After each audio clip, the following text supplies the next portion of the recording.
Welcome back, Halo followers. Today we have some fantastic news for Halo Infinite. The August drop pod preview is here. We're going to break it down. Be sure to smash that like button blue if you enjoy the content. Unishek says in this post, August 9th is when this update is coming. Visors will now work across all cores. Now, there is quite a lot of cores. There's 5 in this game. And there's quite a lot of visors. When you separate these between each core, which apparently has been a thing, it's not going to be many cores or much customization. So 343 announced back in March that they're looking into armored cores having interchangeable armor. And recently, I covered this, where there is gameplay of people exploiting the game itself to have armor between different armor cores, which is kind of like a duh feature. It's pretty obvious that they separated the armors between armor cores to make people grind harder and to indulge in the FOMO culture that is this game is trying to promote. However, it looks like Visors is finally here for all cores, and I'm confused as to why they're inching into this because, I mean, no, I don't know much about game development, period, right? And I don't know Slipspace Engine, right? But I just have to wonder why it's taking them half a year to do something that they said they would look into, and now we're finally only getting Visors, and it's such an incredibly long time to just get the most minimum out. And I don't want to be that content creator that's sitting here and complaining about like, hey, 343 is actually taking a good step in the right direction, and now I'm going to complain and say we should have got it sooner. I'm really trying not to be that guy in the room, so to speak. But, why just Visors? I mean, we know that bots have had access to all armor in the between armor cores. There is a switch somewhere in there that allowed bots for it, and it's either that it feels like sometimes there's like one person at 343 that's pretending to be all these different people and like, oh yeah, we'll send it to our art team, and it's like, what art team?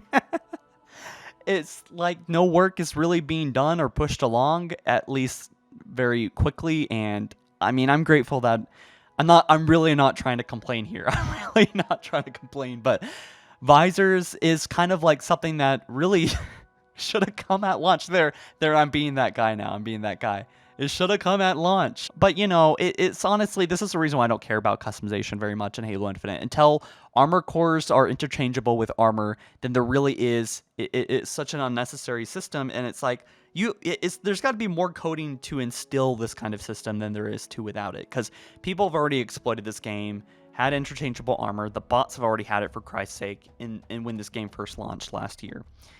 And there is Mark 7 helmet attachments, so continuing with the theme of improving customization options, this drop pod will also allow for certain Mark 7 helmet attachments to be worn across multiple Mark 7 helmets, which is insane to me that wasn't the case. Again, I'm not like hugely into the customization, so I'm a little bit in the dark with some of these customization options, but like, what? That wasn't a thing? That's what the quality of life improvement is allowing Mark 7 attachments fit on multiple Mark 7 helmets. So there's complexities, they say. It's designed to fit. And, not everything's going to fit perfectly, but the live service, the live team took some time with our artist.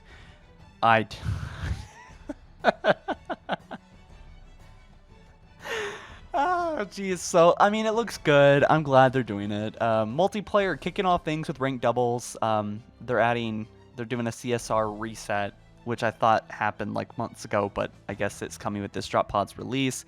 For like Fast and Furious updates, I don't feel like they're really fast, but at least it's coming in a few days. They say we'll monitor the health of ranked doubles on all of our playlists after its addition to our matchmaking lineup. So that's some important information if you play ranked. And the feature is still some time away, but players may spot the back-end work that may have been done to start putting things in place. We'll have to share more about Region Select as we get closer to the launch. So Region Select is coming, by the way, something that they talked about 6 months ago. Anyway, presentation. They actually added challenges on the main menu, or when you press menu in-game. Which is great. I'm glad that they added this, and it's not such a dull feature, at least in my mind. So I'm really glad that they're adding this. If you're really a challenge person, and you know what, it might even remind you, it's like, well, hey, I want to rank up. I saw this cool armor. I want that armor. What do I need to do? You look at your challenges, and bam, you know, you got some challenges there. Just remember how dumb these challenges were. I'm so glad that they're a little bit more comprehensible, you know, and actually achievable, right? And they say, please note the screen will not show the exact numbers remaining or total of your challenges just yet. Since challenges currently update at the end of the match, we chose not to display the numbers intentionally to avoid any confusion around seeing them update in real time. So it kind of sucks that when, you know, when you get more kills, you can't quite keep track of that. You just kind of have to guess what's more important. So if you get too many kills, instead of prioritizing something else, like the objective, then you... then you just like your shit out of luck. You just wasted your time, because the only thing that matters in this game is the challenge. It's not the objective. Anyways, I hope you guys enjoyed the news. That was the August 9th drop pod that will be coming soon. So I'm looking forward to it. I'm looking forward to changing out the visors. That's cool. And I'll catch you guys in the next one soon. Take care. Peace.